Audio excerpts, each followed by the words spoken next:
पवनपुत्र हनुमान प्रभू श्रीरामचंद्र की जयचा जयघोष करत आमदार अमोल खताळ यांच्या पत्नी नीलम खताळ यांच्यासह शेकडो महिलांनी एकत्र येत हनुमानाचा रथ ओढण्याची परंपरा संगमनेरात कायम जपली आहे. हनुमान जयंतीनिमित्त दरवर्षीप्रमाणे याही वर्षी सकाळी 8 वाजता संगमनेर शहर पोलीस स्टेशनपासून पोलीस निरीक्षक समीर बारावकर यांनी हातात भगवा ध्वज घेऊन वाजत गाजत मिरवणुकीनं चंद्रशेखर चौकामध्ये आणला आणि सजवलेल्या रथावर विधिवत भगवा ध्वज लावण्यात आला. त्यानंतर आमदार खताळ आणि पोलीस निरीक्षक बारावकर यांच्या हस्ते पवनपुत्र हनुमानरायाची महाआरती करण्यात आली.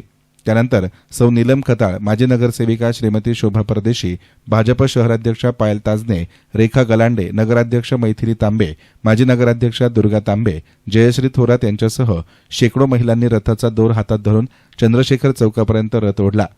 चंद्रशेखर चौकातून निघालेली रथाची मिरवणूक रंगार गल्ली, कॅप्टन लक्ष्मी चौक, लालबहादूर शास्त्री चौक, नगरपालिका, चावडी चौक, जुना कटारिया बाजारपेठ, तिरीखुंट, नेहरू चौक या मार्गाने फिरून पुन्हा मोठ्या मारुती मंदिराजवळ मिरवणुकीची सांगता झाली.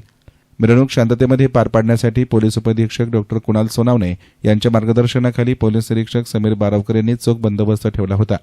हा उत्सव यशस्वी करण्यासाठी श्रीरामनवमी आणि हनुमान जयंती उत्सव समितीचे अध्यक्ष सोमनाथ पराई, उपाध्यक्ष कमलाकर भालेकर, राजाभाऊ देशपांडे, वरद बागुल, चंद्रशेखर हिंदू मंडळाचे अध्यक्ष शुभम लहामगे तसेच महिला शक्ती सदस्य देवयानी जोशी यांनी विशेष परिश्रम घेतले.